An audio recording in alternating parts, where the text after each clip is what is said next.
Today's episode of Temple Bound is one of the most powerful conversations I've ever recorded. I'm sitting with Vanessa at the brand new Nairobi Kenya Temple only hours before she enters it for the very first time to do baptisms for the dead. Vanessa's story is extraordinary.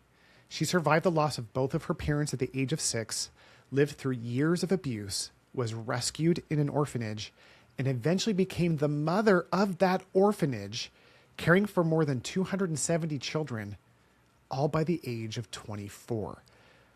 All through all the trauma, she found Jesus Christ, and he became her peace. So in this episode, you'll hear how God placed people in her path at every critical moment, the miracles that got her to the temple, what it means to mother hundreds of children with nothing but faith, love, and daily miracles, and how Christ healed her heart and continues to guide her every step. So if you've ever wondered how the Lord lifts his children, how he turns brokenness into leadership, or how one woman can carry the weight of an entire village with grace, Vanessa's story will stay with you forever. Let's begin. Well, Vanessa, thank you so much for talking to me. I'm so excited to be with you today. I'm so happy to be here today with you too. And where can you tell everyone where we are? Yeah, we are at Mountain View at the newest temple and the past temple in Kenya. So I'm excited because this is the first interview I'm having here at the temple at a very holy place. And in a few hours' time, I will be going to the temple for baptism. So yeah, I'm invited. This is your first time to go in to do work? Yeah. Inside the temple? It's my first time to go in the temple and do work. I just came in for the tour. It was open for everyone to go in a month ago too. And we went in to just see how the temple and what happens at the temple. Yes. Yeah. So you got to see it, but now you're doing actual ordinance work inside the temple. And today you're doing baptisms for the dead. Yes. And then you are getting ready to come back to receive your endowments. Yes. And I'm excited. I thought it would be today. I thought I'd have my endowments today, and all your friends and my friends who came today, I wanted them to be around and take me through the whole process. But I know baby steps. Let's start with the baptism and then the endowment. Yes. Yeah. I love that. Well, you have been a member of the church for how long? For 1 year. For 1 year? Yeah, since I was baptized. It's been 1 year. But before I was coming to the church just as as an investigator. Yeah. You would come you would come to church because your mother, Mildred, was a member. Yeah. Would come with me and we'd go back to the house. Yeah. That time I hadn't had a chance to meet the missionaries but just come to the church and go back to the house and that was it, yeah. Well, you have a very interesting story because you were raised in an orphanage and now you're the mother of that orphanage. Yes. And you have one of the most beautiful stories I've ever heard. Would you mind talking about how you ended up in that orphanage as a child to begin with? Yes. I was 6 when my mom got in an accident with my father. We were together. I survived. And there was a wonderful family that came along and they took me in. Her name is Maximila and my dad is Kenneth. They took me in. They had other kids and I was one of theirs. So it was nice having them as a family because I had just lost my parents and they are there taking care of me.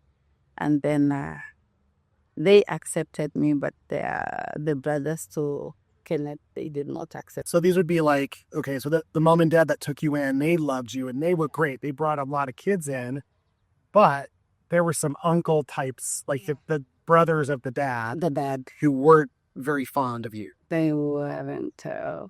I don't know.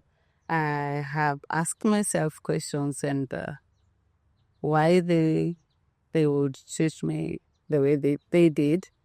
I have never had the answers to those questions, but they never really accepted me as their own.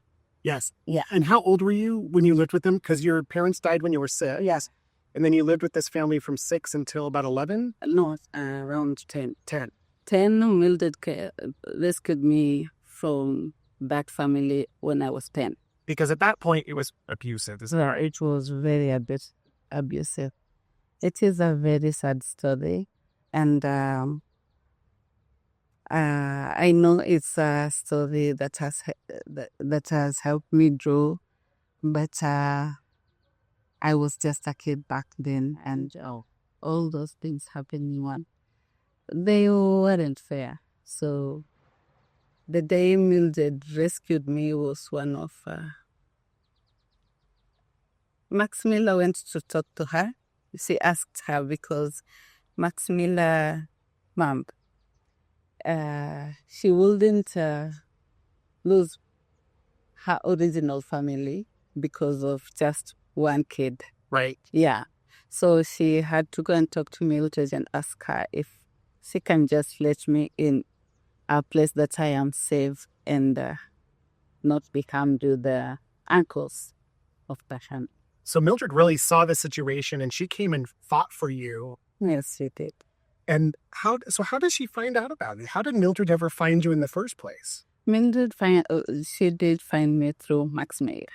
Maximilla talked to Mildred. I see. And asked her, I have a child, she's not mine, but I would really love to raise her.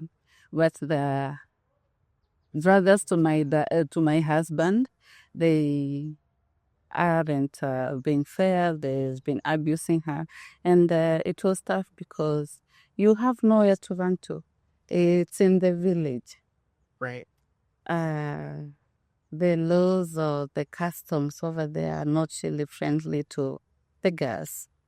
I've heard that. I've heard that the laws are very friendly for women. If I go and report an abuse to, let's say, my father or my mother or the chief, they really tell you that you have to be silent and not let the others know about it, and because of the family and all that. And because the uncles had asked me, there were two, I'd say two, who are very abusive, and they wouldn't even hide about it. They become more, I think I'm a bit angrier when I reported that. I see. Yeah. So the abuse got worse. It got worse, and now you have nowhere to go. No, Maximilla wouldn't leave her family because of me, but she tried to get me help. She went and talked to Mildred, and Mildred came in. So Maximilla really took a stand for you in her own way because she was limited with her power, and she loved you. Yeah, she did. So many people have loved you along the way in the face of all this horrible stuff. Yeah. And then Mother Mildred, she's just another level of amazing. Yeah. She comes in and brings you in at the age of 10. 10. And then here I am, living with Maximilla and the family and going to the orphanage. I was happy because I knew I'll be away from the abuse. But also sad because I'm leaving Maximilla and Dad Kenneth. They were very nice people. I know if they had a good environment, I'd be like their favorite daughter. Yeah, you would have, because they were such good parents, that if they had just not had those brothers, it would have been happiness. And so you lose, so you lose your mom at second time. You lose your mom when you're 6, you lose another mom, but gratefully Mother Mildred comes and brings you into the orphanage.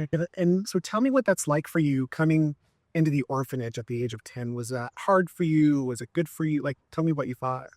It was hard, but beautiful. I don't know how to call it. It is beautiful because you are away from the abuse. Here, everyone is welcoming you. There's smiles.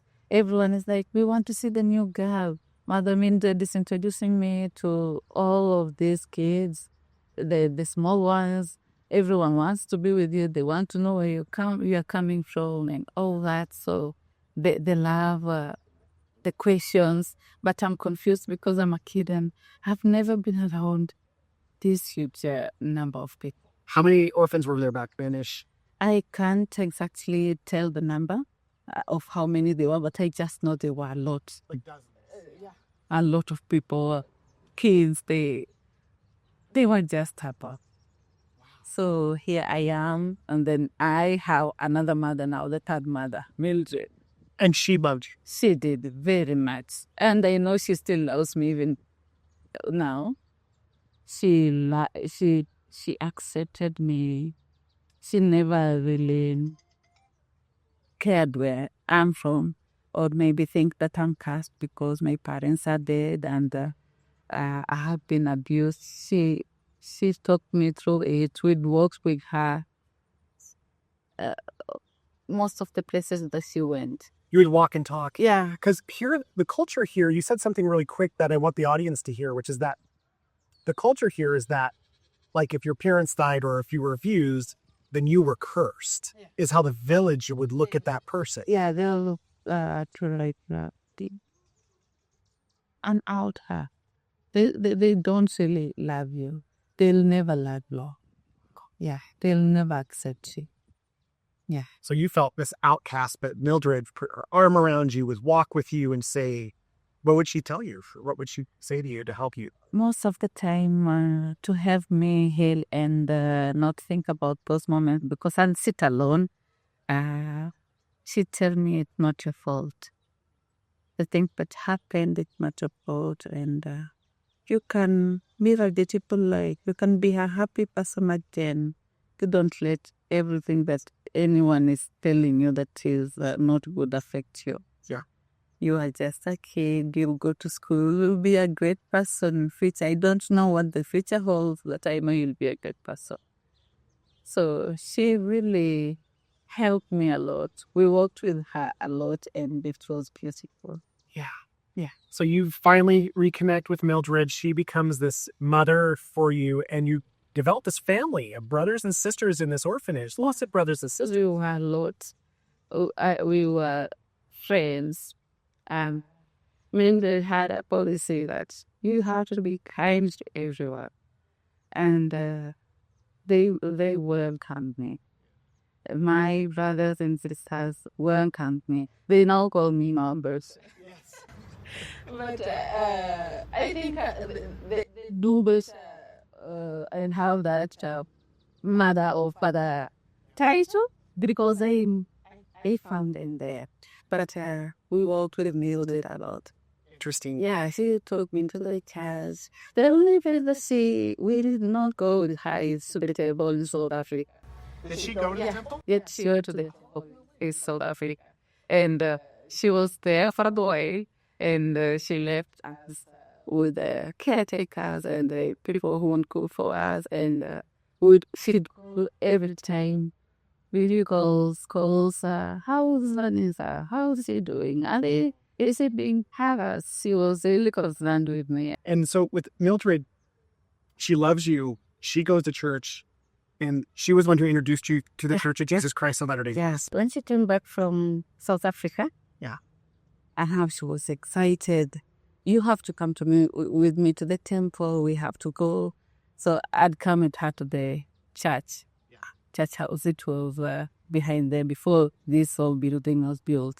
Yes. So she'd come with me. We were living in Ilamwenya, and she'd come with me to the most of her Sundays. She'd make sure I am with her.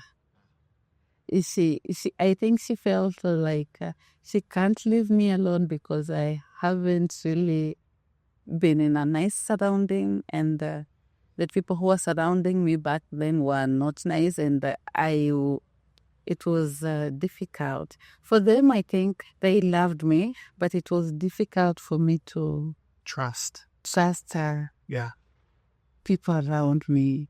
And my only friend was Mildred back then, before we became friends with anyone else in the orphanage. Mildred was. And Mom Jen. I love it. Yeah. And I noticed in the orphanage that, and I'm sure this was you, is that the mother role, there's like layers to it. Yesterday we were handing out ice cream, and I handed ice cream to patients, Miriam and Shiryan. Yeah. And I gave them the ice cream, and they're, little girls. And they immediately went and gave it to the littlest girls. So there's like layers of mothers and fathers in a way. That is how I was taught. I found them big. We have to make sure the young ones are okay. They are safe. They've taken their food. They had their clothes changed and the hygiene. So if you are older than the other one, you have to take care of the other. Yeah. Yeah. So you have to be nice to these young ones because they are confused. They don't know what is happening. And they're going through the same trauma. Some of them like you. Some of them like mine, and the others even worse. Yeah. So we saw some girls there who, like, one girl was missing a hand. She has no hand, and that was done to her by her biological dad. Oh my gosh. He burnt them. The mother did not survive, but she survived. And the hand was totally destroyed and they had to amputate it. It was difficult. So seeing her really broke my heart. Yeah. Yeah. And she was so lovely. And she's so young. And so young. Yeah. People are really unkind. It can be. I think you have seen the worst of humanity in your life. Yeah. I don't think everyone has. I think what you have seen is definitely the worst. And so it's interesting that along these horrific experiences that you've had, there's also this consistent string of love. Yeah. With moms. Moms. And unfortunately, Mother Mildred, yes, she passes away. She had her wedding. She didn't even finish her year with her husband. They had a son. His name is Kiran. She left Kiran when he was around 7 months. He was young, but the family took him, and it was difficult because my Mildred would want me to have Kiran with me. Yeah, I would be with Kiran like he is my son. I've seen Mildred with she took me in as at a very vulnerable stage, and then she leaves her son behind. Right. Now there is Kiran, and I'm trying, Kiran can be here. I talked to the dad to let Kiran be with us, and then he'd come and visit us because we want to see Mildred here. But they wouldn't. I think he wanted to be with his son. Sure. Yeah, because he had lost a wife also. And then how long ago did Mildred pass away? Oh, a year ago. This year. So you were baptized and then she passed away? This year. Yeah. Okay. I was baptized last year. Oh, I see. So this year, on January. Mildred passed away on January this year. And she was young? Yeah, 40. 40. Very young. 40 years. She was very young. She had just started a life. Now, she's not there again. She lived such a selfless life. Yeah. Where she served so many people, brought them to Jesus, was right there healing some of the most devastated people on the planet. Yeah. And then you're kind of left with a decision. You're mourning your third mother. Yeah. And you're left, and there's all these orphans. There's 272 orphans. And then what did you decide to do? It was difficult. It was not my decision. They were looking for someone who would take her space. And take her place as mother of the children. As mother of the children. And I wanted the mother too. But everyone was like, no, you have to be there. You've been with Mildred, as they were. Sammy, you've seen Sammy. Yeah. No, you can just take this place. We want you to be here. You'll take care of us. You'll take care of all these young kids. We've seen you walk with Mildred. We've seen you grow and transform. And now you are this person who loves us, we love you, and we just want you to be here. So you chose to stay? Yeah. Because Now, I was rescued. If Mildred managed to heal some parts that I thought would never be healed, she took me to the church and I met beautiful people, wonderful, amazing missionaries, kind people.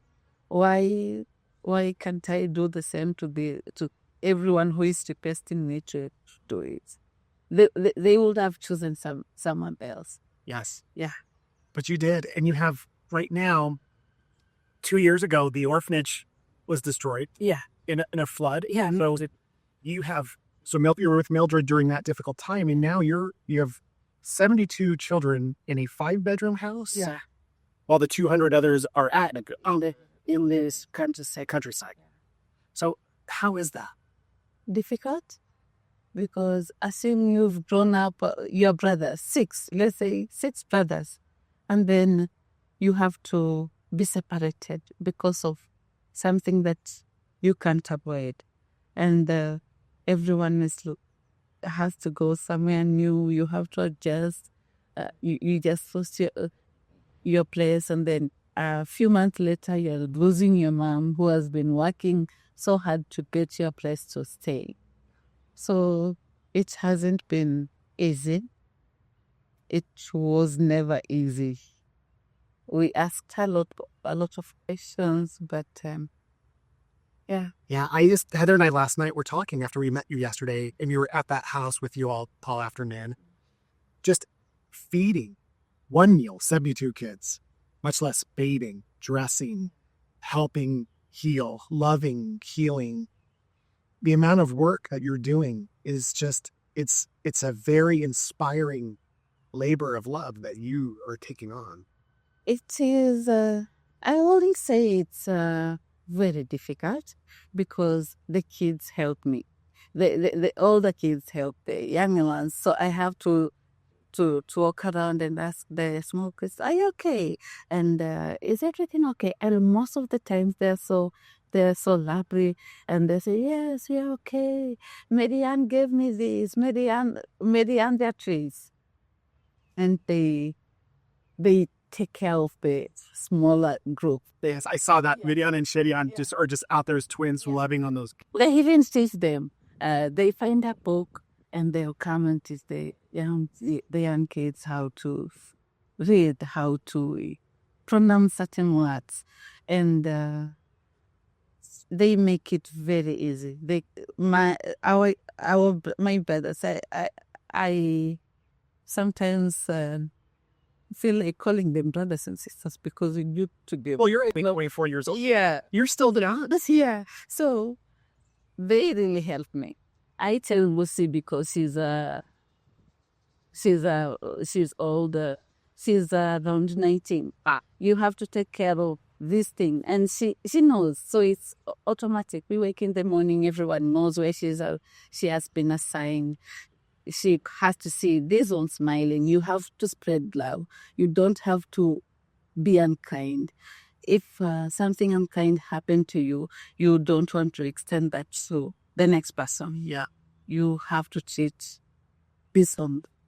someone right. Treat this one. You're leading leaders. It sounds like this large company where you have like the leader and you're training leaders to help other leaders to help other people.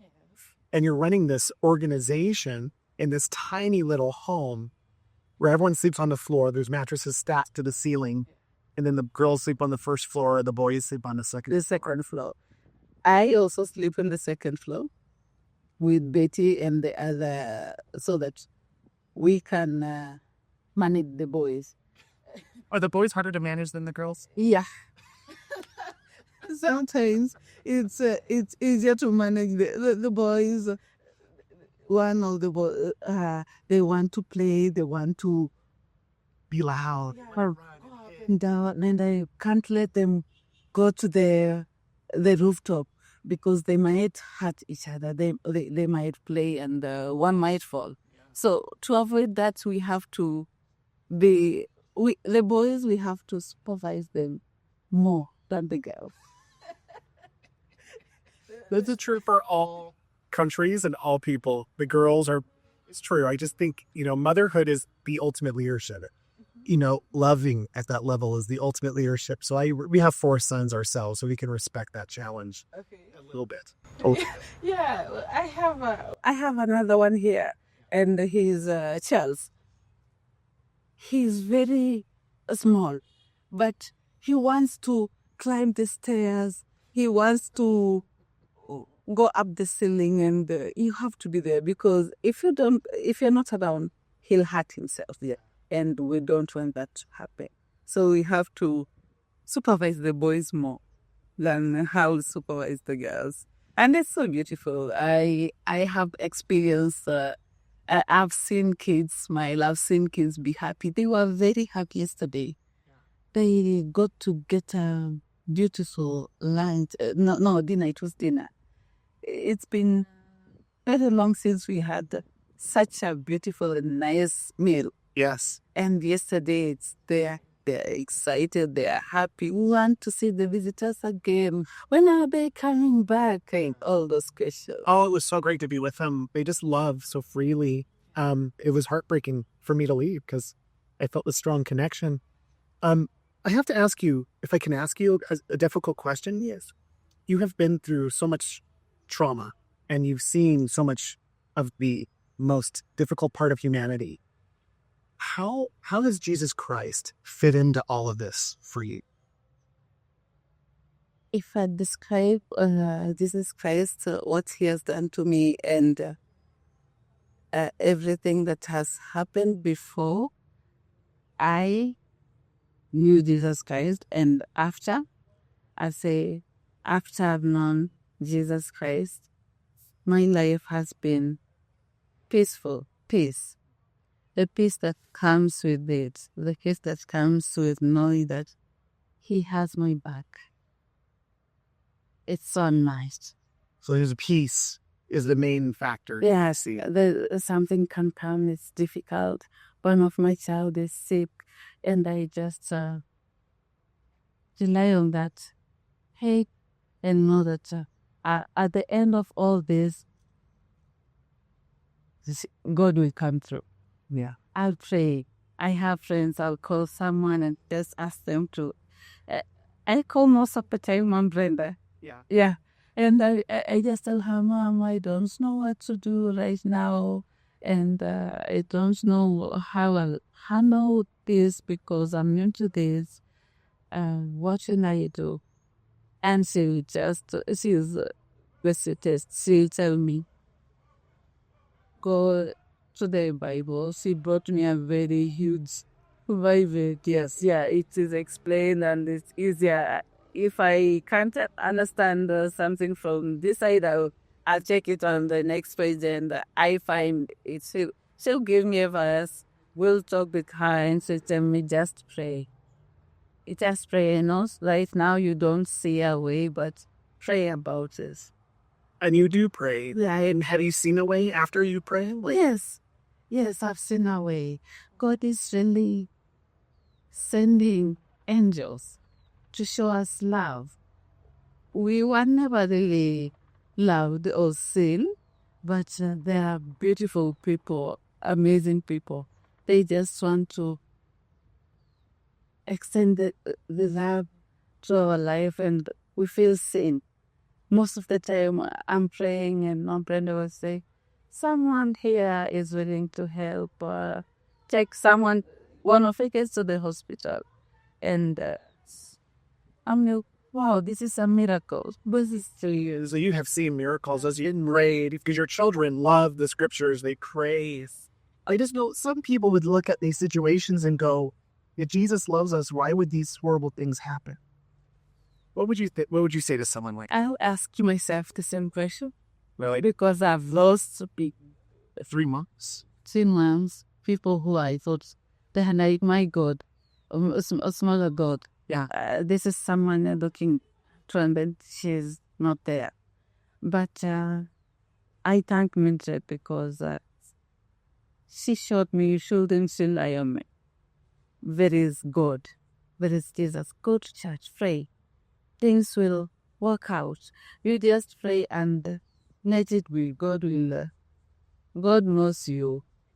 God knows what you want, what the rest of the kids want, and just leave it to Him. Pray about it and just leave it to Him. And then a miracle just happens. Someone will just call and say, I want to help with one or two things.